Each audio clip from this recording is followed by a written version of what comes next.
Good evening, televiewers, and welcome to yet another exciting edition on our program, Mountain Echoes. This very second week of Advent, the grace free season of Advent, we shall be looking at this topic: divorce, a major challenge in the institution of marriage. Divorce, a major challenge in the institution of marriage. It's no news to us that in Cameroon and in the southwest region in particular, after I had a call with one of the legal minds. He complained and insisted that, Father, what is happening with the pastors and priests and those who are taking care of maybe courtship or guiding those who are going in for marriages this time around? And when I ask what is happening, he says, Father, you won't believe that the number of persons who come for divorce, and most of them are young people. But when they were growing up, they hardly maybe get things like this. That what is happening? Is it that the church is sleeping? Is it that those who are in charge of maybe following up these persons are not serious about it? And we thought it would be necessary.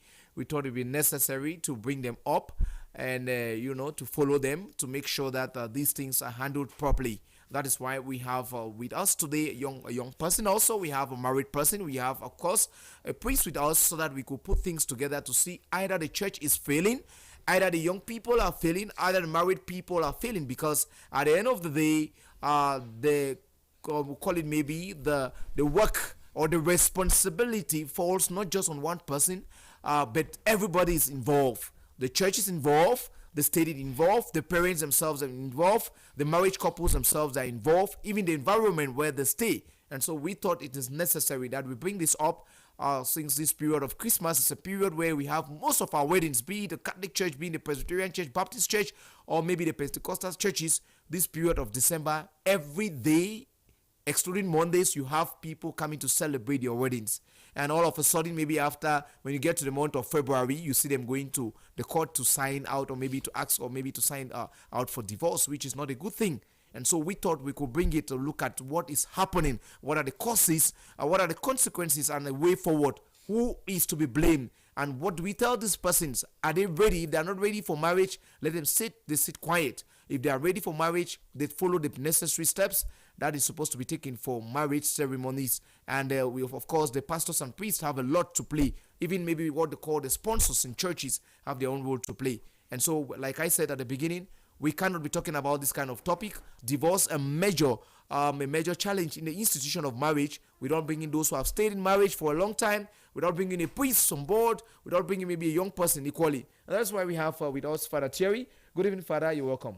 Good evening, Father. And happy Advent. Thank you very much. Yes, it's very long time. The viewers of the special friends of Mountain Echoes have been asking, Father, where is the priest who always put on black soutane? He talks nicely and gives his point. And I said, you're busy with some other work. But then definitely in the month of December, you'll be coming on board. We thank you for joining us today. And this concerns the priest, like I said, it concerns those who are married. It concerns those who are about to get married, and those who are, those who see their friends going into that field. So looking at this topic, Father, we hope there is enough that you're going to tell us if you have been failing or you have been doing your work, or maybe the blame will go to the couples themselves. The viewers are ready and are waiting for that. So thank you, and thank you for accepting the invitation, Father. Thank you very much. Yes, we have Mr. Bate Avis. He is a married couple, also he's a married person. He is very close working with the family life in the Diocese of Buea. So you cannot be talking about this topic of today's edition without bringing somebody like him on board too, to know what happens there. Father Thierry is not married to a lady, is married to Christ. So he's going to tell us his own role there, but Mr. Bate Avis is going to tell us what happens in the house. What pushes maybe the wife or the husband to go to maybe ask for divorce and the rest. Mr. Bate, good evening and welcome. Good evening, Father. It's a pleasure always being on this platform to share a bit of experience and knowledge on life's experience. So it's a pleasure. So thank you very much for always thinking of letting me be part of this panel. And I think the topic is very sensitive, and it's a topic which I think the audience will not regret. And if there's a possibility of taking 1, 2, or 3 editions on this topic, is going to help a lot to maybe curb the rate at which we are experiencing divorce today in our society. So I think that those who chose the topic did not make a mistake. And this institution marriage is a very precious one. But I always tell most people that that institution is under serious attack now by the forces of the underworld. And when we go into discussing the topic, I think other aspects will be brought on board. And the little experience that we've had, and what scripture says, a life experience, and perhaps to try to figure out where the problem lies, that many people think that at the beginning they were in their whole honeymoon, and after a few months or a few weeks they should see no reason smiling together, reason why they think that they are going for divorce. So I think, without delving much into the topic, when time comes when we are examining certain factors with the other panelists, I think I'll see throw more light in that. Yeah, thank you very much, Mr. Bathevis. Equally, we have Panjikan Gabriel with us. He has been in that field for a very long time, and he knows what has been happening.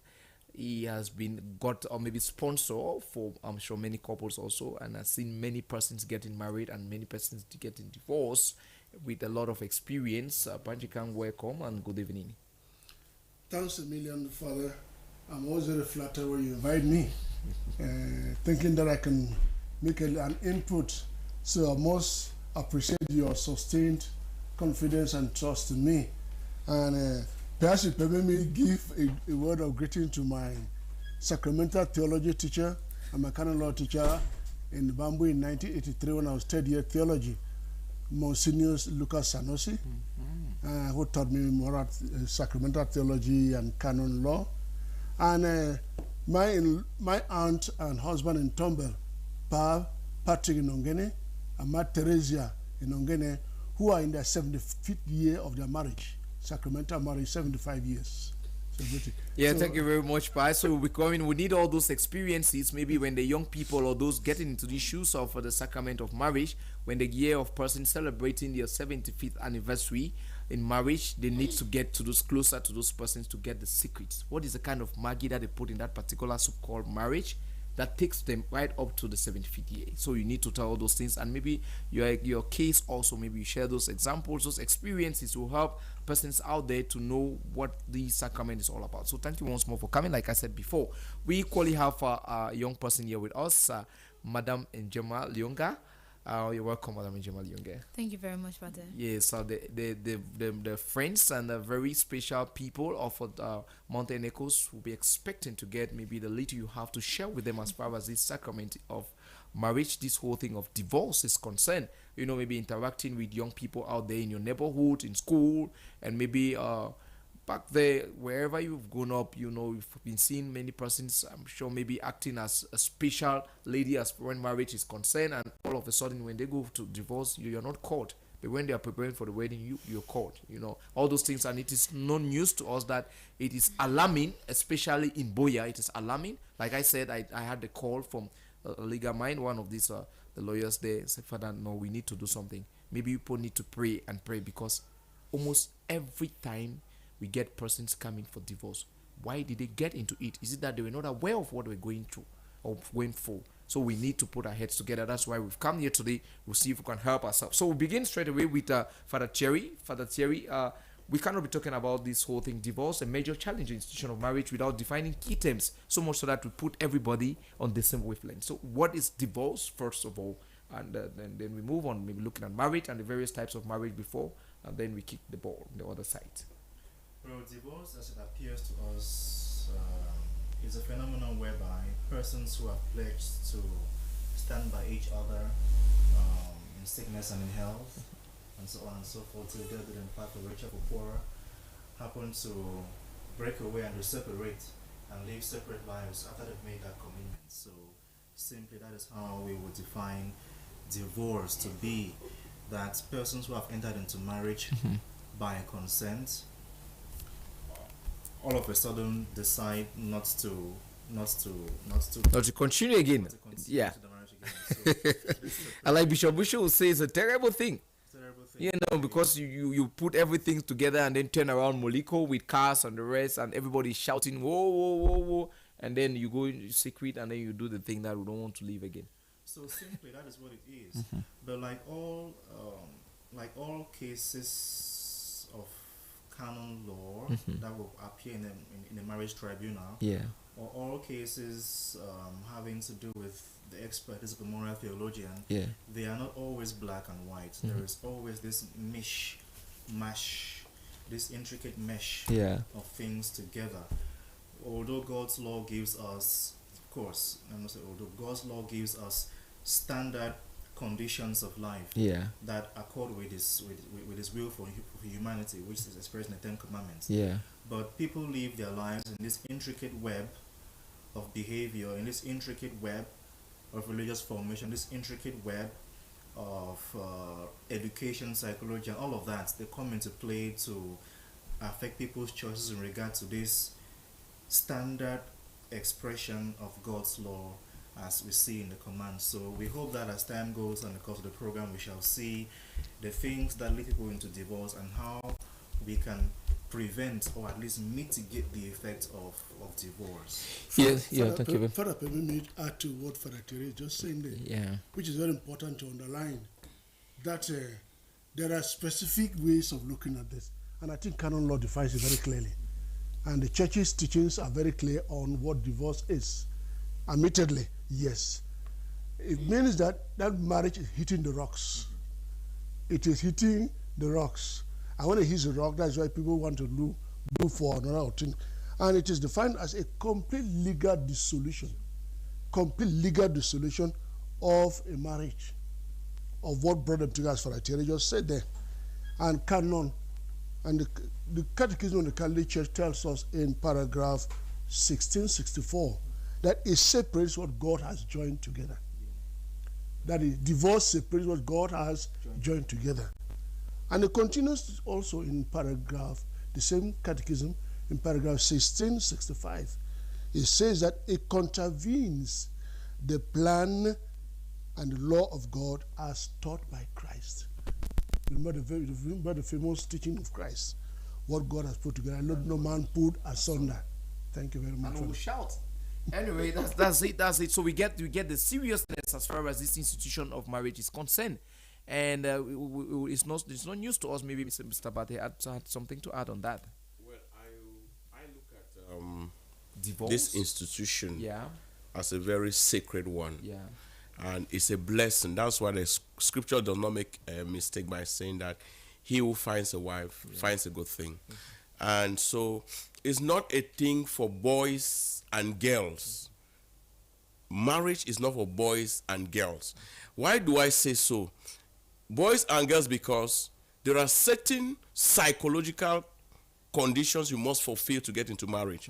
You must be emotionally mature, that you can contain certain situations, you can manage, and you must be intellectually mature and, above all, sexually mature to handle certain aspects. But today, many young people get into marriage putting aside completely and totally the mind of the church as regards marriage. So they are there for fanfare, for showism, just to show the world I can make marriage for 10 million, 5 million. And those kind of marriages where Christ is not at the center of it all will always lead to crisis.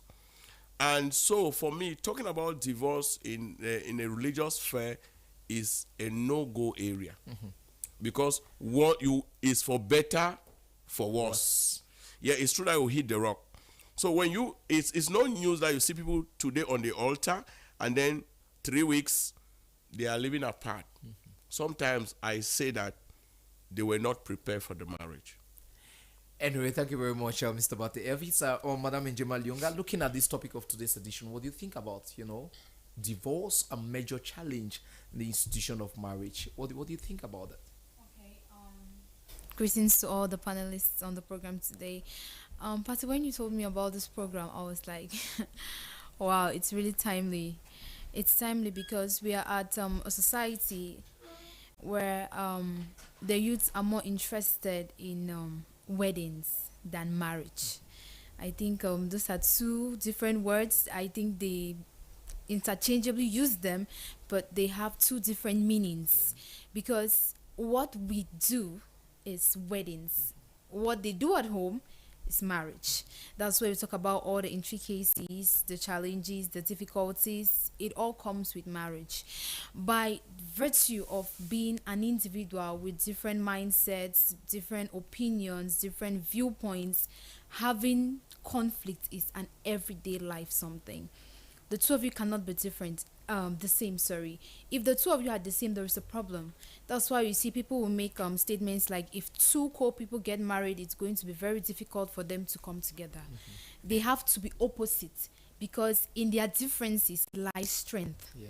Because where you are weak, that person will help you, and where you are strong, you will be a shoulder to the person who is weak. And I think that's what marriage is about. Two people with opposite views coming together to complement one another. But with the society in which we live today, we have youths, because now youths are the one getting married. Before, I think when I was little, people, you see them getting married are people that are probably 38, 40, 45, but now you see youths of 21, 22 getting married. And the funny part about it is that they have very little schooling on what marriage is about. Let's take to our religious setting. I'm a Baptist, and what they do generally is they do counseling for both of you for a very long time even before marriage comes in. That's why the church follows up on courtship. That is the process, because they believe that they have to continuously work with you to see if it is possible. There is something we call compatibility. The church cannot do that for you, but the church have to work with you. They can give their opinions, but they cannot really tell you what and what not to do. But now it lies on the individuals. Let's keep feelings aside. I always tell my friends that love is not a feeling, because if it's a feeling, you feel bad and you feel good, and when that happens, it disappears. So I see love as a decision, because you have all the blemishes, all the negative aspects that can be, but I still decide to love you the way you are. So love is a decision, though you don't decide when you get into it, but I think staying there is a decision. So if you're staying there, you should outweigh, because most of the time we always say look at the positive more than the negative. But there is something I said we call compatibility in marriage. It is not feelings. We have to go beyond I love you, you love me, because there'll be times in your life, years will go on or will pass, and love will fade. But there's one thing that will always stay, you understand? And it has to be with your mutual understanding and how you effectively solve your marital problems. And this is where we have a problem of divorce. You see someone for 3, 4, 6 months and you guys get married, and you start seeing a complete different person. People can pretend for years. It's possible. And it's okay for you not to understand if they do pretend. But there are certain steps that we should take before marriage. Marriage is a lifetime commitment. When I see youth getting married, and because my uncle is a lawyer, and I've been to his office I think 2 or 3 times, where majority of the case files on top of his tables are cases of divorce, and it all happens with couples that have been married not up to a year. So what are you doing? You were there, I will love you to my last breath, till death do us part. You were taking vows before God and man, to stay together in difficult times and in happy times. We should always be careful. Now, these words now don't really mean anything to today's generation. They just take words because it's fun to take them.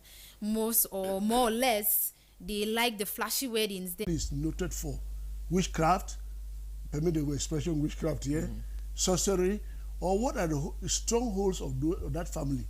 And those are things that parents who want to investigate and find out.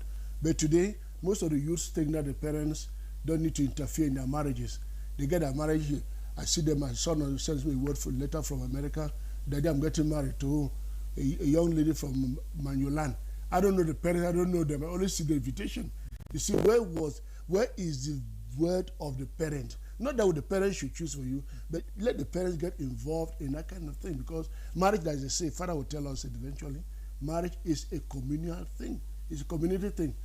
The individuals are those who make the consent, but everybody is involved, what the Africans call the community guilt.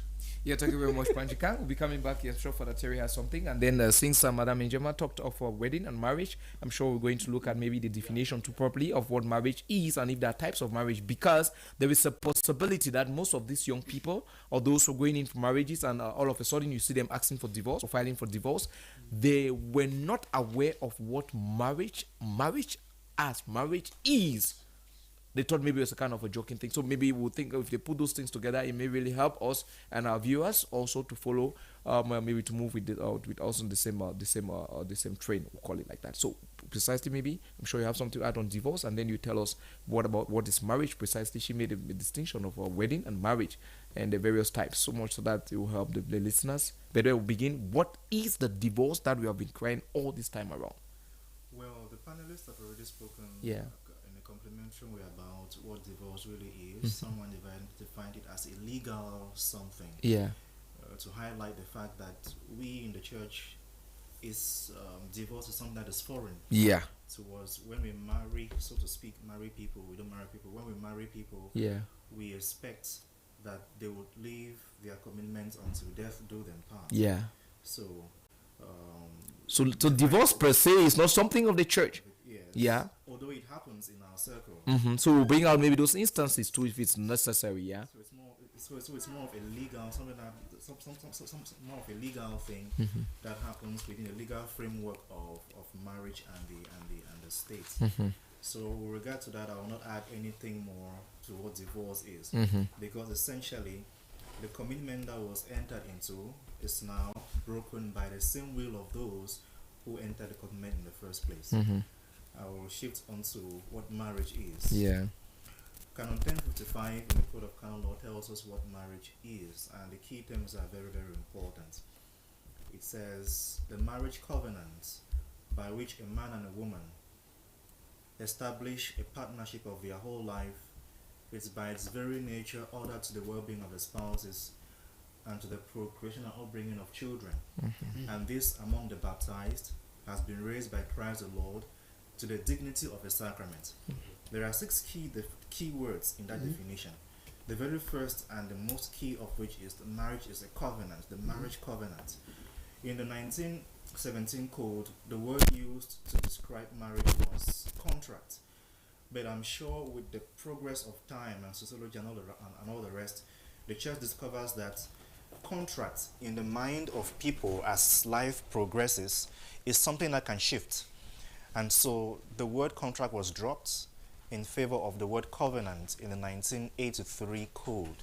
So covenant, we see the word used in the Bible to designate God's relationship with his people. God has a plan to enter into history. How does he do that? He does that by making a covenant. And the covenant in biblical language is an agreement between a superior and an inferior, both of them to abide by the terms of the covenant. When God made a covenant with Abraham, it is interesting how they signed that contract.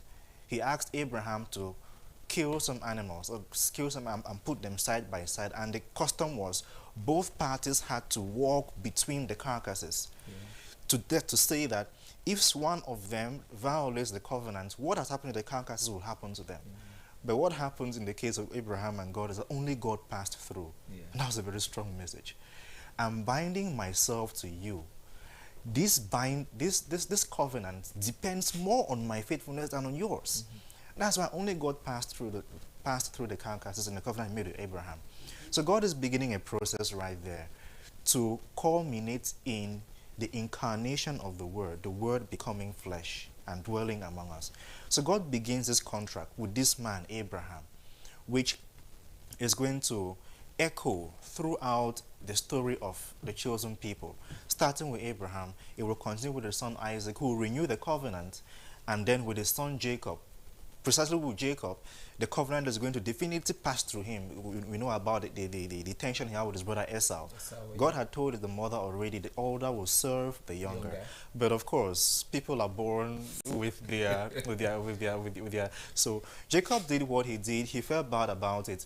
But on the day Esau met him and they parted company, definitively, from that day, the promises God made to Abraham continued with Jacob. Now we fast forward. Jesus comes, he lives, he preaches, now he suffers, and the evening before he was to suffer, he tells the disciples sitting around him, like we are sitting around here, but I'm not saying that Christ is here right now. Yeah.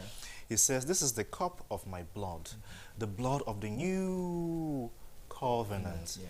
And we're using that word covenant, he is reminding us that what God began about more than 4,000 years ago is definitively sealing right now. The letter to the Hebrews is going to emphasize that the blood of goats and animals cannot take away sins. Yeah. To go back and to strengthen what Christ has done, that it has been done once and for all. And God is binding himself to humanity in an everlasting covenant, which the prophets had echoed already in Jeremiah. I have loved with an everlasting love, pledging a perfect kind of love. That's the trick in it. So I believe that if we inform and also form and also train and also say this to the couples whom we are preparing for weddings, that God's love remains a standard above your head. People who are married 50 years still see love as a new thing. And that is exactly because they are not perfect. You understand? It's always a standard at which they have to aim at which we all have to aim at. So, two imperfect people pledging a perfect kind of love, I think when we begin to understand that, we begin to see that marriage is a school where we grow more and more into love, and the standard is always that of God. You know, we are not perfect, but God is perfect. And if we allow ourselves to grow, Yeah. Very, very important, and to underline it clearly, that marriage, the author is God. Yeah. God is the author of marriage. And like you say, and you have elaborated it clearly, God is the one who has brought these fellows together. And many of us confuse and just think it's the institution. It's not his primary school. It's not a secondary school. It is not just any kind of institution. It's a particular institution. Father God, that's why I got your topic very, very challenging and very controversial. You put the word institution, I'm sure you had wanted to catch us there to see what we understood what it meant. It's an institution which is spiritually assisted by God. Most of our schools have our institutions that we human beings manage. But marriage is an institution which, in spite of the social variations, the culture and everything, it is God who imbibes it with spiritual attitudes. That's what Father is trying to say. And it is said very clearly in the Catechism of the Catholic Church in 1603. It mentions that very clearly about God authorship. And in 1605, the Catechism of the Catholic Church equally emphasizes and says that marriage affirms the word of Scriptures, what God said in Scriptures, that a man and woman shall come together. A man shall leave the father and the There's mother. that movement. And that movement is very important. The father, thanks very much. That a man shall leave. He didn't say woman shall leave. A man shall leave. So you see what the step is. And the man is the one who makes the first step. He leaves the father and mother, and they can bind together to be one. Most often we see our people going back to say, my mother said that this, my father said that. The young couples, like Mother Njema is saying here, always have the tendency of going back to what their parents told them about this and that. But you forget that they've said that you leave them and then now you're living a life of your own. I think it's very important to analyze this. And like it's in Genesis, what is the famous story of Genesis 2, chapter verse 18. What is said that, I shall make you a helpmate. Is that also? And the question was asked, God made Adam fall into deep sleep. And what happened? He took the rib from him and made a woman.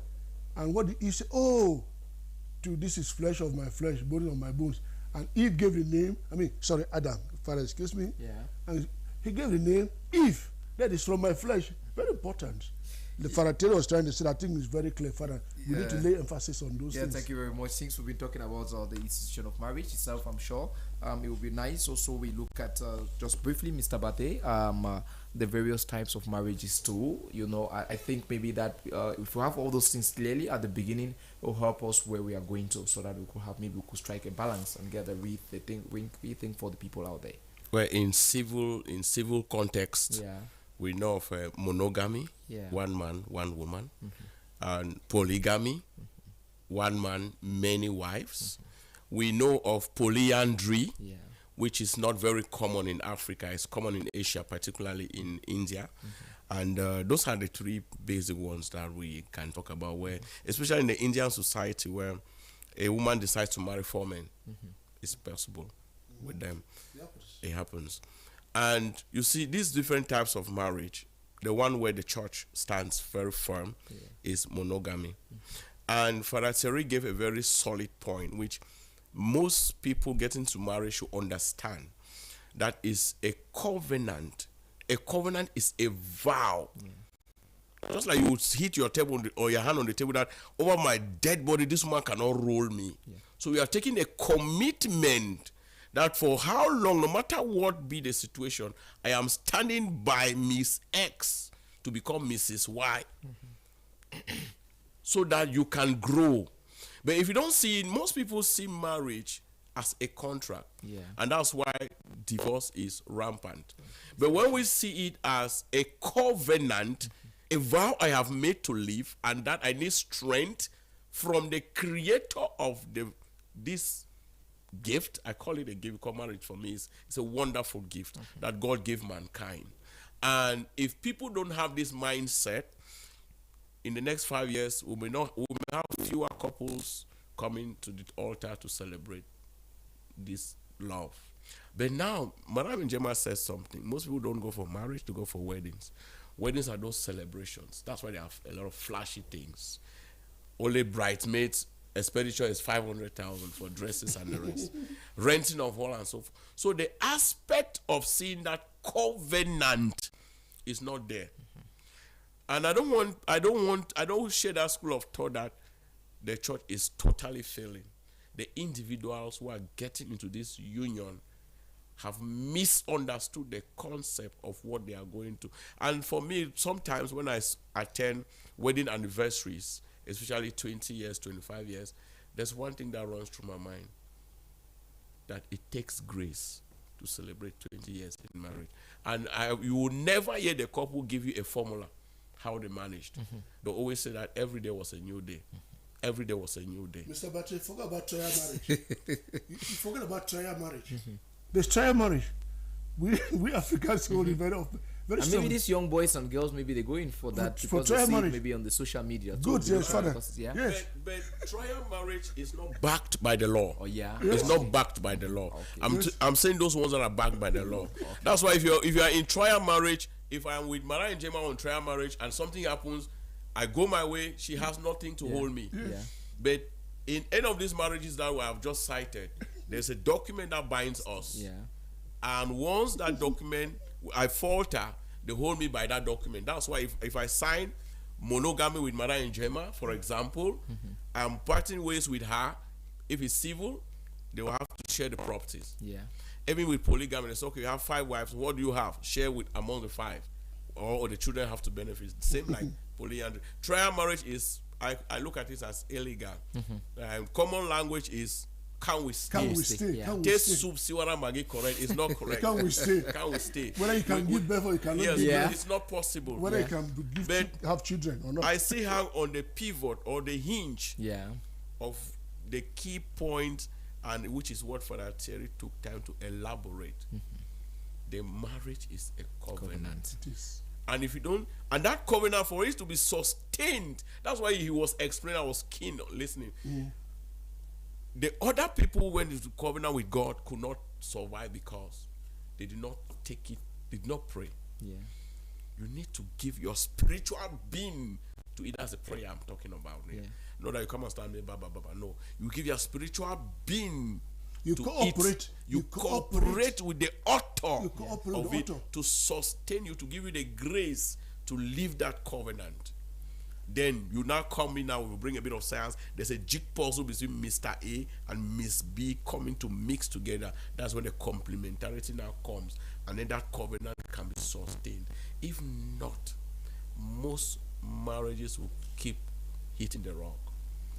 And again, the challenges of this institution, as we call it, is because I think that there's a lot of rush in the teachings and the preparation of couples for marriage. I want to stand and say that I will beg our church, our pastors, our shepherds, our priests to get experienced married people in marriage doctrine classes. If you have a couple to prepare, don't take couples for 3 weeks and then celebrate. Sometimes to flash it in, somebody just stays in America and calls. He's coming to celebrate a wedding on the 19th of December. I come, everything's gone. Before you know it, they are staying apart. So get these people who come in on a Monday that you're organizing classes for marriage, doctrine class for marriage, and the man can come and talk. What role is a man supposed to play in marriage? Yeah. What are the challenges a man should sustain in marriage? What are you supposed to do in marriage as a man? The woman comes the next week, and then the priest or the pastor come now with the spiritual aspect of it, so that the young people get into this relationship are fully nourished and nurtured to know that, okay, because when you do those life experiences, you go back home, they will be reflecting. They'll be reflecting whether they can live that relationship. If not, they are looking at the flashy side. They are looking at their weddings. And that wedding is what is killing the institution of marriage. All that glitters is not gold. It's not gold. All that glitters is not gold. Yeah, thank you very much, Mr. Bate and Panjikang. Father Thierry, we will just go firstly with first, like I said before, we look at the causes of the alarming rate of divorce, especially like we said, Cameroon, and in our own context here. What are some of those causes? We look at that with Madam Injema. First of all, I would say an inadequate preparation, as Mr. Bate, yeah. Mr. Bate And mentioned. yeah. That falls to us as a responsibility, because it is up to us to prepare persons for marriage and to prepare them well. The church gives us at least 3 months, at least 3 months yeah. to prepare them for marriage. Yeah, like he pointed out that there are some cases where you have maybe 1 week or 2 weeks, and somebody just calls from the United States and he's coming, like for example on the 19th of December, and you've never seen the person. You just have maybe one-on-one for 2 days, and then the person climbs on the That's other. a very good example. And just this week, I was just speaking to a fellow young priest and telling him, I don't trust these so-called bush follower marriages, because there's always a sense of urgency about them. Yeah. First of all, life in Europe is different from life in Africa. Life in Europe is marked by seriousness, which takes your time. In a case like America, for example, persons who are working, they know, they tell you, for those who have been there, I want to believe you've been there, you know. You can't tell him about that. About work. Yeah. Not 5 hours at work, but 5 hours of work. In that case, if it's 16 hours, it's 16 hours. If it's 8 hours, it's 8 hours. Effective work. So, with the immigrant experience, for those of them who don't feel comfortable marrying those Oyibo women, you know, for those of them who immigrate, they begin to see potential partners among them, and sometimes marriages are even organized by parents. Yeah. You know, sometimes. So We'll marry the girl and send them over. so before, as soon as you're landing, within 7 months, you're already engaged. You understand what I'm talking about? Yes. Then sometimes also, it is the man who has been there for so long, and then there's a correspondence back at home. Oh, we have a fine girl here. You don't like those men over there, but we think we should marry someone among, you know. Then talking over the phone gets them acquainted with one another. Maybe Zoom, or maybe, I don't know, whatever sort of thing. Android marriages. Yes, and then We're having a lot of them these days. great. And then they are here, and then even though these marriages may be sometimes be backed by the acceptance of the parents, but the thing is, these young persons who are very much like us are living a new reality that our parents did not live. So we need to pay attention to that. That's why I say, and I'll keep saying, I don't trust these bush follower marriages, because life in Europe and America is marked by work. And so there's this urgency also about marriage and commitment, which I think needs a distinct kind of attention when they come up, in order to do justice to the situation of life over there. We remind them that, look, you want to marry, yes, that's fine, but given your life experience there, the way life is structured over there in Europe and America, it's also important that we take this time to prepare. We take this time and we actually do a good preparation. Usually, I prefer to base my preparation on 3 things. 1, the Catholic doctrine, to remind them what the church teaches about marriage, and do it well. The second part, you zoom in on marriage to talk about marriage itself as an institution, informed from canon law, also informed from the catechism and so on and so forth. That is the church's reading of the Bible.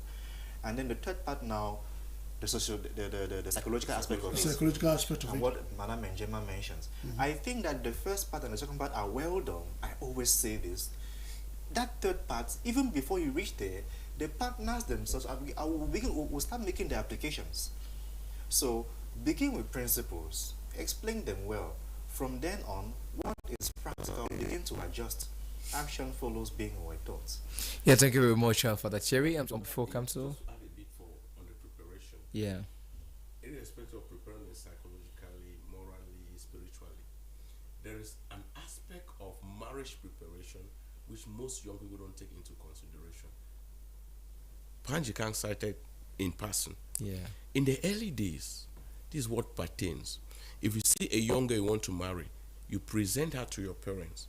She comes on stay sometime with your mom yeah, to pick up certain habits that will nurture the marriage. Home training. Home training. Sometimes we are hearing, father is saying we are hearing, I'm walking here, she's walking here, maybe I like Esuba and Kwakwala, or I like my tanchon soup. I just see someone who is flashy. She cannot do. Those are some of the nitty gritty that people cannot keep find it for a very long You cannot time, find and after the smallest thing they just capitalize, is exasperate. Yeah. Most young people are always exasperating because they have accumulated this fault. So preparation is not only the spiritual. Let the young people find time. Take your girl, let that girl go and live with your parents for a while. And then you to also try to go closer to your father to learn how to contain. My father used to say that if, I'll put it the same way he used to say, if you want to make you invest, just find place you don't. If you get chewing gum, make it chewing. That means don't talk. Because the more you talk, you make her to talk more. yeah. And sometimes my father underlined that you know what talk, you go stick and push her and say, at the time you need to talk now. Say, don't talk. And you see tension will come down. After a while, you know you can go back. So the preparation involves the social aspect is very, very important. And we young people think that Papa on our own time, not pass in our own time. And that is where the slightest mistake will move on. I doubt whether your son has ever asked you that, Papa, how did you manage to stay with mommy for 30 years? So that I'm you in can 33. good. So that he can learn from you.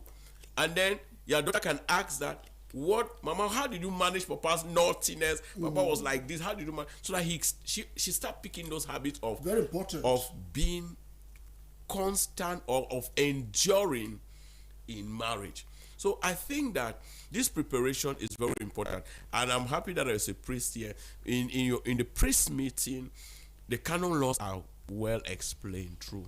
People who don't believe in those things, I will be very sorry to say, they don't believe in it. That one I'll talk. But when we are doing the spiritual part, I still say it, and I'll even say that if I have the opportunity to meet the chief shepherd, they should draw a marriage program where those who are really married and have a lifestyle should be involved in the program in all our parishes.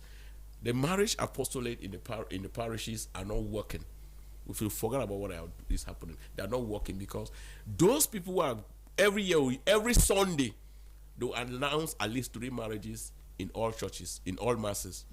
Then, at the end of the day, in 1 month or in 1 year, we can have 20 marriages. 20, 25, 15 of them are breaking. Have we assessed how many have worked? How many have worked? How many have So worked? because all these things need to put into place now, so that we get these people. When people share their experience, in education, we say people learn by experience. So when people share their experience in marriage, the young people now begin to think, am I serious? Am I going to stay? Can I contain it? That a woman slaps me, I don't talk? Or I come, there's no food, I don't talk, I don't react? They begin to start adjusting before the 3 months. Maybe we can even go Mr. Betty. beyond the 3 months. Let me just, no, I'm not throwing flowers here. My parish priest, Father Francis Ncham, has introduced a culture in my parish, Mekongi, down there, where couples, old people like us, will renew our marriage vows. We come to church on Sundays and we renew our vows. On your anniversary date, Banjika is on the 29th of December. on that 29th of December, he expects to see Banjikang and Mami Patricia come to renew our vows that were made 33 years ago. And every time he's doing that, every Sunday, in fact, he announced it. And it's coming, you see the way the way people are mobilizing and made think that families are now adjusting, couples are now adjusting. Say, now we will go, oh no, maybe not us, so we'll not live fine. So everybody's kind of tuning in. That's the kind of thing you're saying. Yeah. So, And it builds couple power. Yeah. It builds couple power. Because sometimes I see him as Papa is sitting this way, Mama is sitting that way. The bond is, you don't break that bond. It's a bond that you keep it, you try to keep it, don't break it. And once you keep it like that, the factors, the elements that have to puncture that marriage, at least they have a small fear that there's a bond, there's a wall that has been formed. Yeah. But once you create a gap, no, They easily get into they it. easily Yeah. get into it. Yeah, for the I was theory. in motion, and Anjika mentioned something. Father Cham is doing a very good thing because canon law asks pastors to sustain marriage. Marriage. in its nature, Yes. either through homilies or through programs or. Maybe seminars and the rest, yeah. So this is the very first thing about preparation, and it goes both ways. We who are to prepare couples and the couples themselves to allow the time for them to be prepared. I think is the very first thing with regard to divorce. I think the blame can go both ways because sometimes we can encourage a very quickly cooked thing. Is that okay? We can encourage that in the name of yes, and then after some time we begin to find some of these unfortunate things coming up. So the very first thing is the preparation. The very second thing is to realize, first of all, with regard to the bride to be and the groom to be, that marriage preparation begins from your home. Yeah. You know, as you are growing up, the way you see your parents live marriage, what you like about it, what you don't like about it, that's really the beginning. And parents themselves also bringing their children up to love and to fear God, and to prepare them to aspire to good things in life. For example, sending them to good schools, correcting them when they are wrong, and so on and so forth. That's already marriage preparation taking place. Although directly or indirectly, although indirectly although that's indirect. Yeah. But it doesn't. Yes, an effect But at the it's end. very Yeah. important, what you're saying. I think that you should say it again many times over. In most of these programs, come again and talk about it. Yeah, thank you very much, Banjikan, for that. Our children took us to task. My children, all of them sat down and sat my wife and myself down and started telling us and analyzing our married life since when they were born. This happened in London not long ago. And you could imagine where they told us things that we did kind of neglected, and they told us things that they expect of us, and we equally told them things that we expect from them Yeah. in their respective matrimonial homes. I think it's a wonderful thing for Thierry. Yeah, thank you very much, Panjikan. We'll get to Madam Njema again, maybe added to the courses. Also, they're already giving some way forward, but I thought maybe we could just handle this straight away, and then we get to the consequences and the way forward. So, added to the causes of the alarming rate of divorces in our country, and especially in Boya municipality. What do you think we could add on what they have said? I think there are still many more causes. Yeah. And I think we should hit others that are part of the divorce. One of the reasons why divorce is very rampant in our today's society. Okay, I want to look at domestic violence. Yeah. This is something we have not mentioned from the beginning of the program, and it's very crucial. I talked about compatibility from the beginning, and it has to do with the couples themselves having to realize if the two of them are indeed what they want to stay with for the rest of their lives, because marriage is for better for worse till death do us part. It's clear there, and it's said by the pastor over and over and over and over again. So in this particular state, when domestic violence now comes into marriage, it's a different scenario. There are people that pledge for divorce in the legal perspective because of domestic violence, and most of the time it is very much granted when it's at that point, because it is life-threatening. As a human being, it is the responsibility of the state to see that your life is what they look out for. You gotta look at the human, where we go to the aspect of conflict. When we want to talk about securing people's lives, the first thing, or security as a whole, first of all, look at the human part of security, your environment, before they start moving into food security, health security. So when that happens, it's easily granted. These are one of the reasons for divorce. The other one, we have commitment between the two parties. We are going to continue hitting about 75% of marriage. It is commitment. You have to be committed. You cannot take a vow with someone and then commitment actually slips off. This is a very important part. I think it goes to the couples. During courtship, I think that's where you identify if this person is going to be my partner for the rest of my life. There you can break away if you feel that the person is not there. There are people that start dating, move to courtship, and they realize that even at the smallest level or attention, that commitment is not there. And I believe you moving in or going through with that relationship, first of all, it's a very wrong thing for you to do. When you identify it, I always say a broken relationship is better than a broken marriage. So it is preferable that you just stay away from the relationship while it's at a stage where you have the right and God will not hold you responsible, because it's going to be more worse when you take a vow before God and man and then you do not live up to it. You identify it and there you go. There are partners that are not committed. They always like this attitude of my business is my business. Though we all have our private issues, we do not like to discuss with everybody. But there are some issues I would always want to say is, if there is something that disturbs you and you don't want to discuss with me, please don't make me see that there is something wrong with you. If you have a problem, keep it to yourself. You don't want to tell me. The moment that problem shows on your face, you have to tell me. That's the commitment part. If something is going on, try to get me involved. There are partners that have been in courtship for years and they don't see that commitment. There are others that beg for that commitment. It is a problem when you start begging for commitment, because you beg for that commitment for the rest of your life. Madam Jima, I'll cut you there. I don't want us to leave this platform giving our viewers the impression that we're tolerating courtship because we're tolerating premarital sex. Because that's what they'll start doing. They start living together and start having sex because it's still part of courtship. And I want us to leave here not saying that courtship is tolerated. Like he said, Mr. Bate said it, take the girl to your parents. Let the parents start studying the girl for you. And once in a while you pop in there and find out. But not two of you living together for 3 months, 4 months in Boya, 5 months, 6 months in Boya, 2 years, 3 years. What are you doing together? Father Monsignor Bushi used to tell us, what are two of you doing together? You two are going to a nightclub. After a nightclub, do you end up in your room or in the hotel? No. I think when I talk about courtship, yeah. even in church, courtship is very necessary. We know that there are aspects of courtship you're not supposed to do until you are married. Or we talk about courtship, we talk about that follow party of you knowing yourself. You can't get married to somebody without courtship. It means clearly you guys are already moving into a failed marriage even before starting the journey. That's it. I'll always tell my friends, marriage is that journey where they award you a certificate before you get into it. It indirectly tells you that they have already found you worthy before you even go there. That's just to tell you, anything you do there now, it's on you.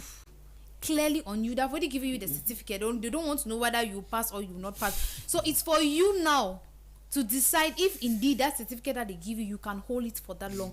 Courtship is very, very necessary in any couple who intends to get married. That is where you start to know if this person I intend to get married to is worth my time.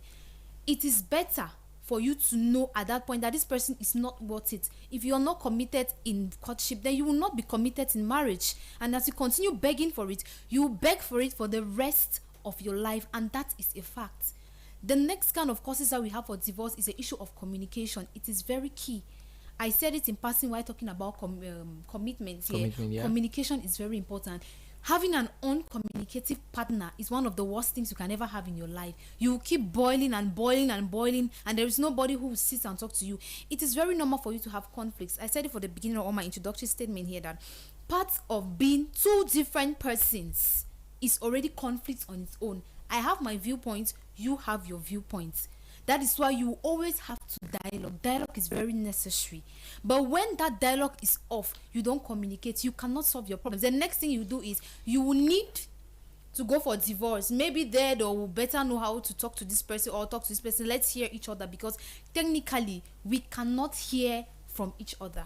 And one of the causes that leads to divorce is when you start bringing in third parties that cannot help you. Third parties that cannot help you. This is very, very common with young couples. When they start having marital problems, they run to their single friends. That particularly will not help them. They have very little, in fact, they don't have knowledge. Because they always tell you that the experience will always be the best teacher and someone who reads it from a book. Yeah. Tell me your friends, show me your friends, and I'll know who you are. Yeah. Exactly. Show me your friends, and I'll know who you are. So when they have issues like that and they run to wrong third parties. Yeah. When you go for when you go to court and you say you want to get married, there was always a process that you follow. That will not give you divorce, and this is what is happening now. If you go now to the legal system, they refuse to grant divorce these days. When you get married, they don't grant divorce anymore. You see couples that are married but they are no more together. They call it you are in an entangled relationship. You are married but you are not together. That's because the court now refuse to give divorce, especially for young couples. They might grant it for couples, maybe they are 25 years and will see, but this person has been in this marriage for 25 years and wants a divorce now. Maybe there is something really, really wrong, and they have tried and it's not working. Manage it, for a couple coming 6 months, 1 year after marriage, it's funny. They don't give you divorce. They will tell you that you stay there. When you came here, we told you this is it, this is it, this is it. When they move to these their friends and so on, the advice that they give them does not reflect. If you go to more experienced or those who have been in the union of marriage for a very long time, they will always tell you one of these words, which is accommodation. You have to accommodate one another. It will never be honey. It will never be that way. So you have to accommodate one another. There are habits. They always say that before you get married to someone, you should know this person's habits. The ones that you can deal with and the ones that you cannot deal with. If the ones that you can deal with are more than the ones you cannot deal with, okay, it's good.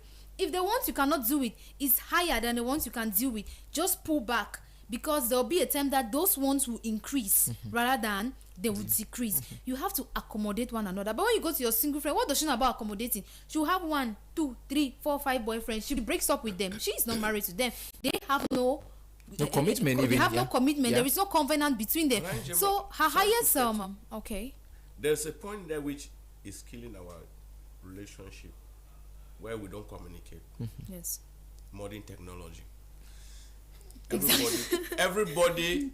I come back from work, I'm on my phone, chat. Madam is on the phone, chat. We don't communicate, we talk. And I think that in marriage preparation, I'm even doing a small write-up on communication in marriage. That it should be deep. Sometimes a working man, I don't hear no, live and so. The woman feels bad because I'm not giving her your consent. Yeah. So communication should go deeper than just talking and discussing. Aspects of communication that can lead to this. So, for example, choice of student school. Sometimes a man just comes. I have a higher pay package. The children are going to Sase. Or they're going to Bishoruga. I'll be Bishoruga. That's my school. What the woman is saying, no, let's manage our resources. We cannot get there now. Say no. So when the woman starts feeling that her viewpoints are not, communication is a very vital ingredient in the life of couples. You must on her pillow, let her say, don't put it on that, put it when she has to go to bed on the pillow, let her read it. She must read it. She too also do that for you, and by so doing, you are communicating. And so in our preparation, we should take communication to as another lesson very for couples. What kind of discussion, what kind of communication do we have? Father, do you permit? Maybe Father Thierry, we come in there. Yeah. Father Thierry, go ahead. I would like to add, it is more than a vital element. It is actually the key to a happy marriage. That's the joker. And it's very broad with regard to choices, with regard to the lives of the children, choices with regard to how to spend finances, housing, size of the house, size of family. I'm sure that's one of the reasons why Pranjikam was saying that we come up with this particular topic. I'm sure Mr. Bate that we cannot use maybe the 1 hour 45 minutes to trash this precisely, because they need the young people out there, or those who are preparing for marriage. They need these, and they need more of seminars also, and maybe talks, and I'm sure family life has a lot to do with that.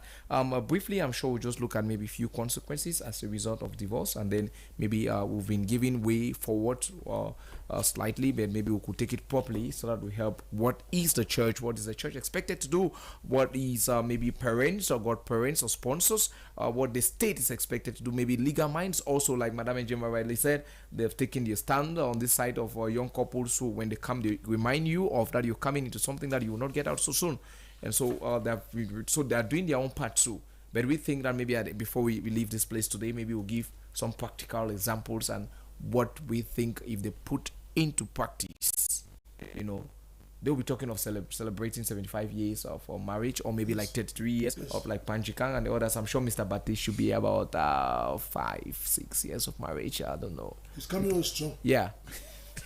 10 years. So that was now 2014. Yeah, 2014. So you'll be celebrating his 10th anniversary. So they need to Father, tell us the before you secret. get to Yeah. that, let us equally. There is one that is very common: nagging homes. That our wives are nagging, and husbands are equally nagging. Nagging is a very, very important phenomenon. Yeah.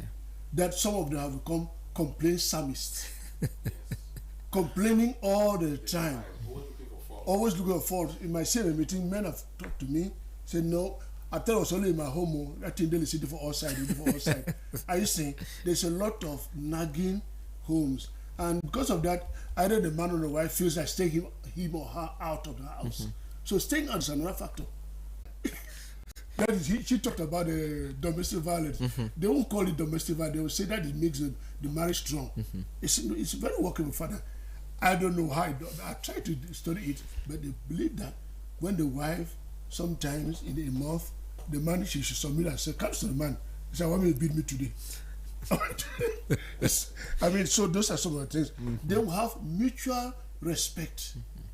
You respect your wife respects your Vice versa. husband. Yeah. Vice versa. I mean, it says very clearly in St. Paul says very, very clearly in the first letter to Corinthians. Yeah. That is, they should mutual understand and mutual love. And like Mr. Bate was trying to insinuate there are some people who keep a score of wrong. The wife does this, the man writes it down. The wife does it, the husband writes it down.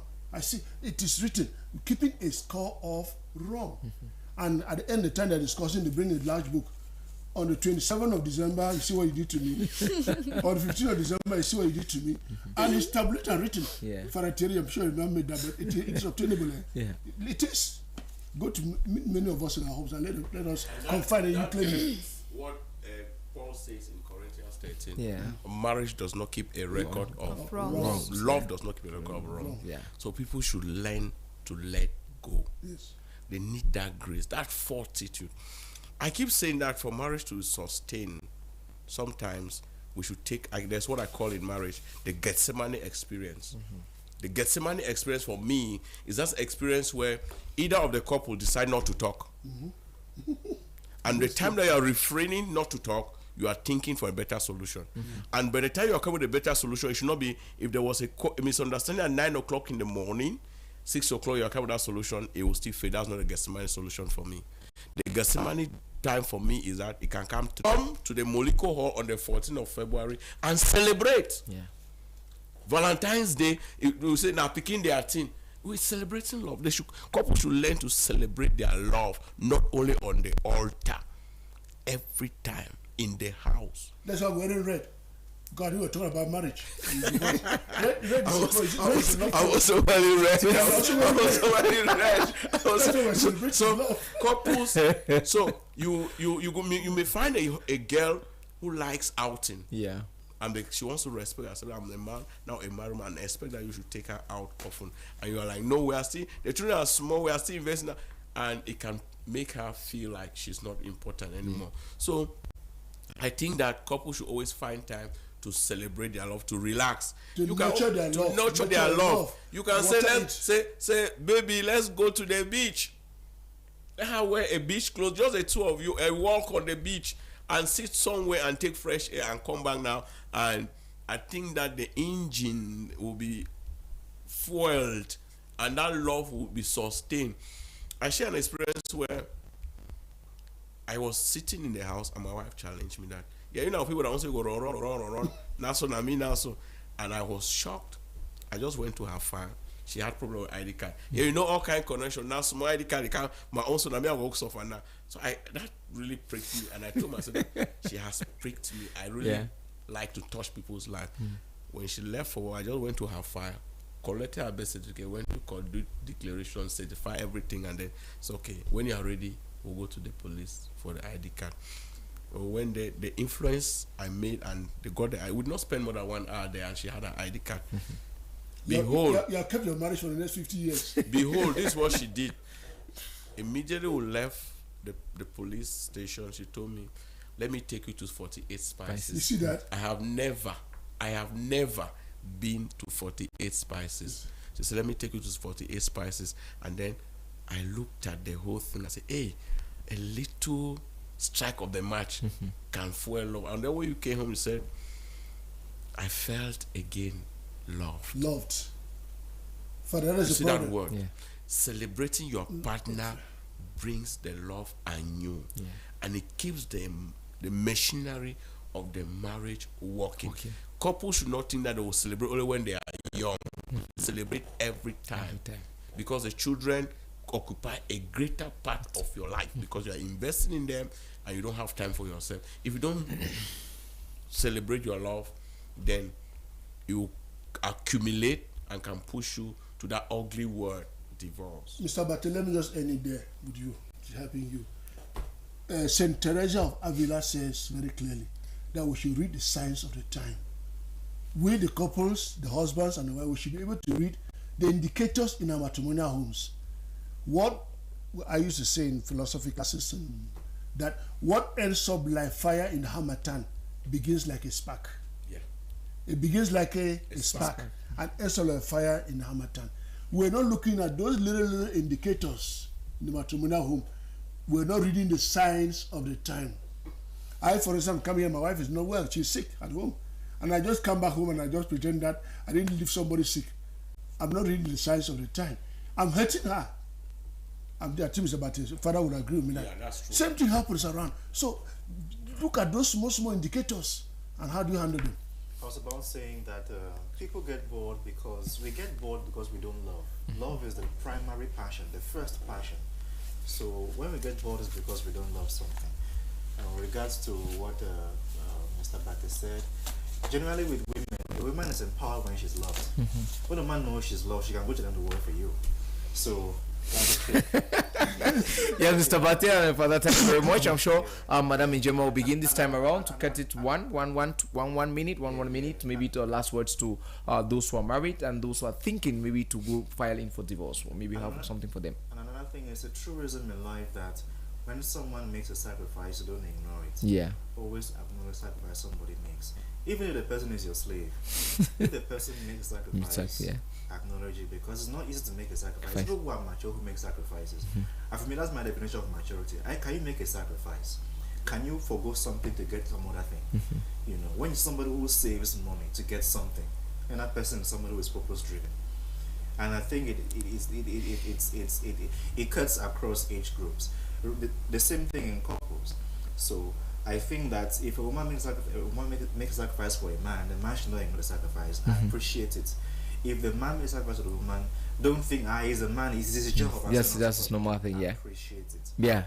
Yeah, thank you very much, Madam Njema. Maybe your last word to those who are thinking, those who are thinking to divorce, the young people out there, because there are many marriages that are on fire and they're thinking that the last option is just to divorce. What do you have for them?